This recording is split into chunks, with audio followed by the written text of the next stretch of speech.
মাগুরা জেলার কাজী সাব্বির ইসলাম।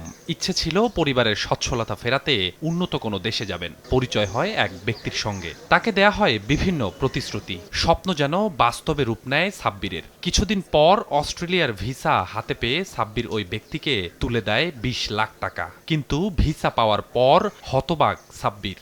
তাকে যে ভিসা দেওয়া হয়েছে তা ছিল ভুয়া। আমি অনলাইনে সার্চ করার মাধ্যমে এগুলো কোনো কিছু পাইনি। এরপরে আমি যখন বর্তমান যে অস্ট্রেলিয়ার ভিসা ক্যাটাগরি থেকে শুরু করে যা কিছু আছে সব কিছু নিয়ে যখন আমি সুন্দর মতো সার্চ করা শুরু করলাম অনলাইনে, তখন আমি দেখতে পেলাম যে এগুলো সব আসলে সম্পূর্ণভাবেই জালিয়াতি। খাগড়াছড়ির সারণিকা দেওয়ানও একইভাবে প্রতারিত হয়েছেন। প্রলোভন দেখিয়ে তার কাছ থেকেও নেওয়া হয়েছে ২০ লাখ টাকা। সর্বস্ব হারিয়ে দিশেহারা অবস্থা তার। অফারটা দিয়েছে ওনার ভাই অস্ট্রেলিয়াতে একটা কোম্পানির ম্যানেজার, মানে বাংলাদেশ থেকে ২০-৩০ জন মানুষ নিবে, ওরকম মানে একটা ভালো অনেক কিছু বলেছে। আমার সম্পত্তি বিক্রি করে যে আমি টাকা দিছি, সুস্থ বিচার পাই, এটা আমার একত্রিত থাকে।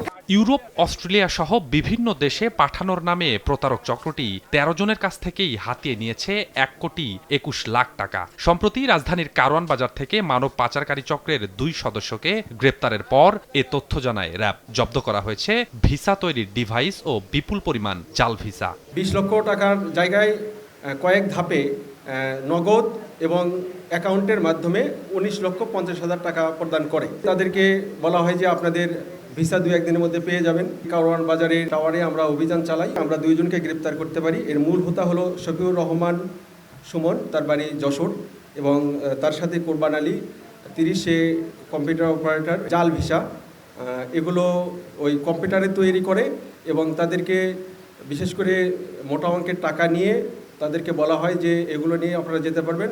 র্যাব জানায় মানব পাচারকারী চক্রটির নেটওয়ার্ক সারা দেশেই। এ চক্রের বাকি সদস্যদের ধরতে কাজ করছে তারা। অবশিষ্ট যারা রয়েছে তাদেরকে আমরা গ্রেপ্তার করতে সক্ষম হব। স্বপন আহমেদ, সময় সংবাদ, ঢাকা।